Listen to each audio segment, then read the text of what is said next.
আমার দুষ্টু মিষ্টি বন্ধুরা, কি খবর তোমাদের? এই শীতে তোমাদের অনেক কষ্ট হইতেছে আমি জানি, তাই তোমাদের কষ্ট দূর করার জন্য আমি শিমু চলে এসেছি নতুন একটি মজাদার গল্প নিয়ে। আর আজকে এই গল্পটি শুনলে তোমাদের পাইপ দিয়ে ঝরনার মতো পানি বের হয়ে যাবে এবং তোমরা কিছুটা উষ্ণ অনুভব করবে। তাহলে চলো কথা না বাড়িয়ে আজকে গল্পটি শুরু করি। রাত 2টার দিকে আমি দেখলাম আমার ছেলে ধীরে ধীরে বিছানা থেকে উঠে আমার গায়ে হাত রাখল যাতে আমি ঘুমিয়ে আছি। তারপর সে ধীরে ধীরে আমার কাপড় খুলে ফেল। তোমার জল পড়তে শুরু করবে, তাই আমি তোমাকে ধরে রাখলাম, পায়ে ধরে গল্পটা শেষ পর্যন্ত দেখতে বলবো, তাহলে তুমি সত্যি।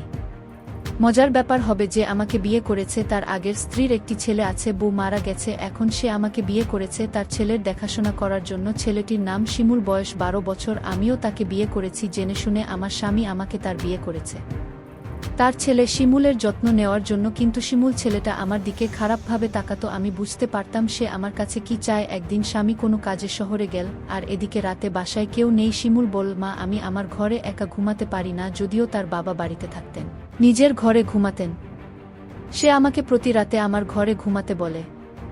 আমার আসল মা বেঁচে থাকলে তিনি আমাকে অনুমতি দিতেন না ঘুমাতে যাওয়া উচিত। শিমুল একদিন তার কান্না দেখে আমাকে তাকে গোসল দিতে পিডাপিডি করত এবং কেন সে আমার রুমে ঘুমাতে চায়। আমি বললাম, ঠিক আছে, তুমি আজ দুপুর 2টায় আমার রুমে থাকবে। শুনলে শিমুল আমার সাথে কি করেছে চোখ কপালে উঠে যাবে। আর কোনো ভ্রুক্ষেপ না করে এখন বলি আসল ঘটনা। আজ আমি বিয়ে করেছি সব নতুন বধূর মতো। আমি আমার বসার ঘরে বসে আছি, কিন্তু আজ মনে নেই কোনো লজ্জা, নেই কোনো স্বপ্ন, নেই একটি নতুন পরিবার ব্যবস্থা করার ইচ্ছা। কারণ আজ প্রথমবার নয় আমি এই নতুন বধূর মতো এই সাজে বসে আছি। আগে এরকম একটা রাত ছিল, কারো জন্য এমন করে বসেছিলাম। আজ হয়তো সবই আগের মতো, শুধু মানুষটা বদলে গেছে। হঠাৎ দরজা থেকে কেউ একজন আসতে শুনলাম, সে আর কেউ নয় আমার নতুন স্বামী রুবেলকে। আমি উঠে সালাম দিলাম। রুবেল বল, নাজমাকে সালাম দিতে হবে না, তুমি বিছানায় ঘুমাও, আমি সোফায় শুতে পারি। রুবেল বল, দেখ আমরা কেউই এই বিয়েতে রাজি নই না, আমাদের দুজনেরই আলাদা কারণ আছে। বিবাহিত কিন্তু আমরা এক, আমি অন্যদের সম্মান করি আর আমি এমন মানুষ নই যে বিছানায় শুয়ে কোনো মেয়েকে এভাবে সোফায় শুতে দেবে। তুমি আমার স্ত্রী, তাই তোমার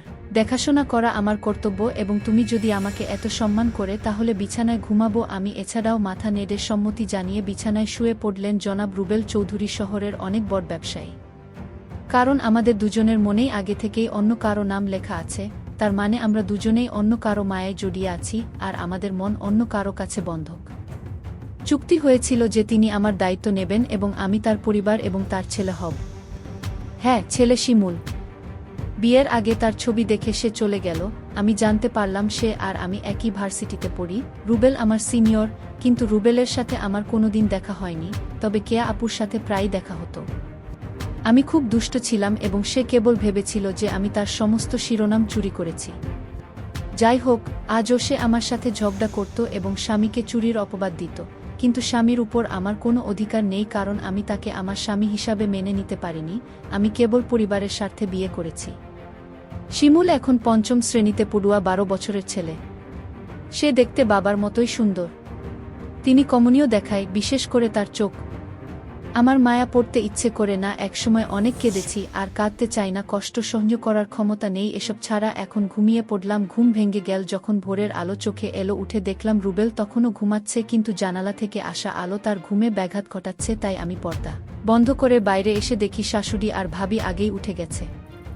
আরে ঠাকুমা, তুমি এত সকালে কেন? নাজমা বল, আসলে মা ঘুম থেকে উঠেছিল তাই। ভাবি ঠিক আছে, কিন্তু আমাদের নতুন বউ, আমার কোনো জামা নেই, আমার গয়না নেই, আসলে জামা কাপড় ভালো লাগে না।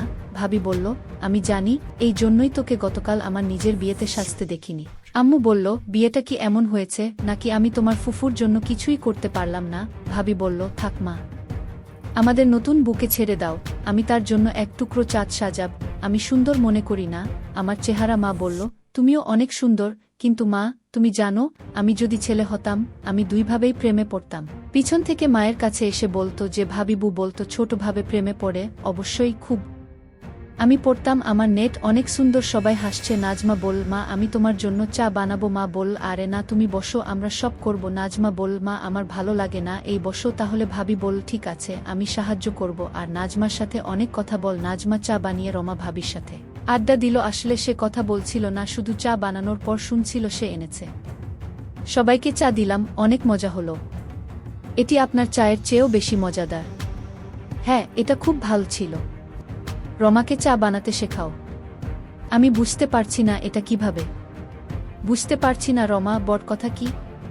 তোমার চা আগামীকাল থেকে 7 দিন হবে। থামো না, আমি দুষ্টুমি করে বললাম, তুমি জানো আমি চা ছাড়া থাকতে পারি না, তাই আমরা সবাই চা খেলাম। তারপর আমি আমার স্বামীর ঘরে গিয়ে অবাক হয়ে দেখলাম, রুবেলের ছেলে, অর্থাৎ আমার স্বামীর ছেলে, আমার ছেলে, অল্প বয়সেই সে খুব দুষ্টু হয়ে গেছে। মনে হয় পেকে গিয়ে দেখেছে তার হাতে একটা পুতুল, বলছে তুমি আমার মা হবে কবে, সে আমাকে কাছে টেনে নেবে, আমি আর থাকতে পারি না মা। আমি তার কথা শুনে অবাক হলাম, কোনো মাকে সে চায়, আর সে তার মায়ের কাছে কি চায়, তাই সে তখন বেঁচে নেই আমার সম্পর্কে কিছু বলা বা এইরকম একটি ছোট ছেলে এই বয়সে পরিপক্ক, আমি বুঝতে পারছি না সে কি বলছে। কিছুদিন পর আমার স্বামী ব্যবসার জন্য বাইরে গেল। কিছুদিন পর যুবক ছেলেটি সবসময় আমার দিকে অদ্ভুত দৃষ্টিতে তাকাত, মনে হয় হাজার হাজার আছে তার চোখে তৃষ্ণা। আমার হঠাৎই শিমুলকে জিজ্ঞেস করল, আমার দিকে এভাবে কি তাকিয়ে আছো? কেন বিয়ে করলেন? আমি বললাম, দেখ তুমি ছোট মানুষ, আর তাই তোর বাবা আমাকে বিয়ে করেছে তোর দেখাশোনা করার জন্য। শিমুল আমাকে ইদানিং অদ্ভুতভাবে আমার দিকে তাকাচ্ছে, আমি যেখানেই যাই। আমি গোসল করতে গেছি, শিমুল বলল, মা অনেক দিন হয়ে গেল না, আমাকে গোসল দাও, ভাত দাও না মা, তুমি আমার মা, যেমন আমার আগে মরেছ এখন যেমন আমার মা। বাবা তোমাকে বিয়ে করে মায়ের শূন্যতা পূরণ করতে, মা তোমার হাতে গোসল দাও। আমি বললাম, দেখ শিমুল, তুমি যখন ছিলে তরুণ তোর মা তোকে স্নান করত, আর এখন তুই বড় হয়েছিস, নিজে গোসল করা শিখেছিস, এখন আমি কিভাবে গোসল করি তুই নিজেই পারবি। বাবা থাক, মায়ের পরে আমি কখনো বুঝতে পারিনি আমাকে তোকে সাহায্য করতে হবে না বল। শিমুল চলে গেল। আমি ভাবলাম আমি কি করব, কিছু ভুল এখন ওর মা, আর তাই মা হিসেবে আমার দায়িত্ব পালন করা উচিত ছিল। কিন্তু শিমুল আমার সাথে গোসল করতে চায়নি যখন ওর বাবা বাড়িতে ছিল। আজ ওর বাবা বাড়িতে নেই, আসলে আমি না হওয়ার কারণ কি? কিছু বুঝুন চিন্তা এই সম্পর্কে। রাতের খাবার রান্না করার পরে আমি আমার রুমে গিয়ে শিমুলকে ডাকল। আমি আমার একটা ছবি তুলে দেখলাম সে ছবি দিয়ে কি বলছে আর অদ্ভুত আচরণ করছে। ছবি আর বল, কবে আমার আশা পূরণ হবে?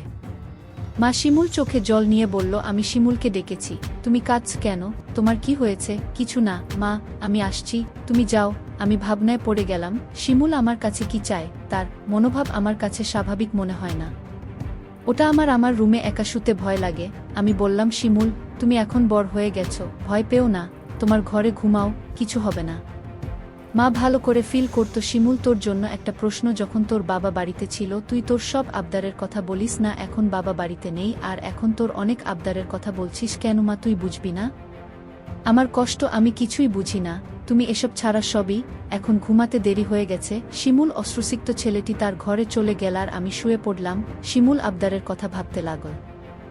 আমার ছবি হাতে নিয়ে ছবির সাথে গুনগুন করছি, আমি জানি না কি, কিছু ভাবতে পারছি না। এসব ভাবতে ভাবতে ঘুম আসছে না। হঠাৎ শিমুলের ঘরে একটা আওয়াজ পেলাম, জানালা দিয়ে বাইরে তাকিয়ে দেখলাম আমার হাতে ছবি। ছবির সাথে একজন, সে অন্যরকম আচরণ করছে এবং মাঝে মাঝে হাসছে আবার কাঁদছে। এইসব ভাবতে ভাবতে আমি পাগল হয়ে যাচ্ছিলাম। আমি কিছুতেই ঘুমাতে পারিনি। কিন্তু হঠাৎ আমার মাথায় একটা বুদ্ধি এলো, আমার জানতে হবে শিমুল আমার কাছে কি চায়। তাই আমি তাকে আমার রুমে থাকতে দেবার সিদ্ধান্ত নিলাম। আমি ঘুমাবো না, ঘুমের ভান করব, তবেই বুঝবে শিমুল আমার কাছে আসলে কি চায়। পরের দিন শিমুলকে বললাম, আজ তোকে নিজের হাতে খাবার খাওয়াবো। খাবে না কারণ তুমি আমার দায়িত্ব পালন করো না। ঠিক আছে বাবা, আমি তোমার সব কথা রাখবো, এখন আমার হাতের রান্না খাও। তুমি সত্যি বলছো মা? সত্যি, তিনটা সত্যি সত্যি। এখন শিমুল খুশি, সে আমার হাতের খাবার খায়। ঠিক আছে বাবা, তাহলে আজ তোমার রুমে থাকা উচিত না, তুমি আমার রুমে ঘুমাবে, কারণ এখন আমি বুঝতে পারছি তুমি বর ঘরে থাকতে ভয় পাও, তাহলে তুমি আমার কষ্ট বুঝবে না। তখন শিমুলের বাবা আমাকে ডাকলেন। আমি মনে মনে একটু খুশি হলাম, কারণ আমার স্বামী যদি আসতো তাহলে শিমুল আমার কাছ থেকে কি চায় তা আমি বুঝতে পারতাম না। আচ্ছা, শিমুলকে ডিনারের জন্য ডাকলাম।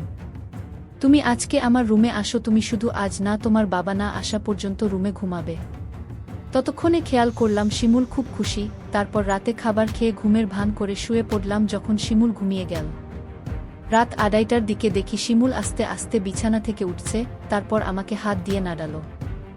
আমি ঘুমাচ্ছিলাম। তারপর আস্তে আস্তে আমার জামাকাপড়ের তালাটি বের করলাম, কারণ জামাকাপড়ের তালায় আমার পায়খানার চাবি ছিল, যাতে আমি এটি আর খুঁজে পাই না। এবং সে ধীরে ধীরে তালা থেকে চাবিটি তার হাতে নিয়ে যায়। তারপর সেখানে তার মায়ের ছিল আলমারিতে থাকা স্বর্ণালঙ্কার, ও আলমারি খুলে তিনি সব সোনার গয়না একটি, তিনি শপিং ব্যাগটি নিয়ে তার ঘরে রেখে গেলেন এবং আসলে তা লক করে ঘুমিয়ে পড়লেন। আমি জেগে উঠলাম।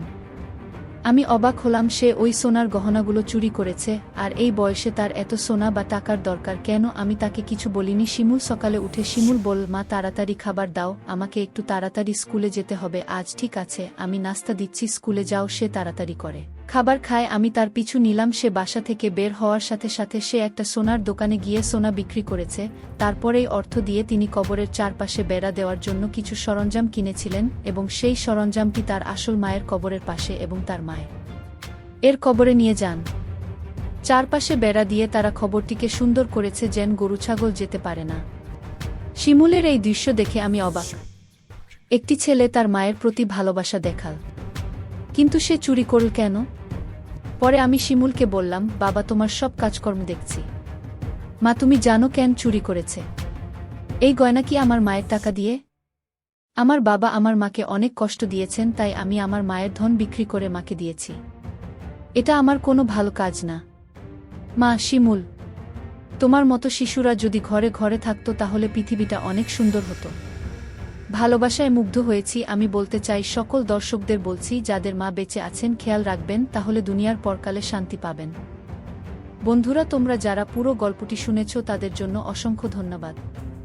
পরবর্তী পর্বে আমার নাম্বার দেওয়া হবে এবং তোমরা সবাই আমার সাথে ভিডিও কলে কথা বলতে পারবে। শুধুমাত্র যারা আমার ভিডিওগুলো সম্পূর্ণ দেখবে তারাই আমার নাম্বার পাবে।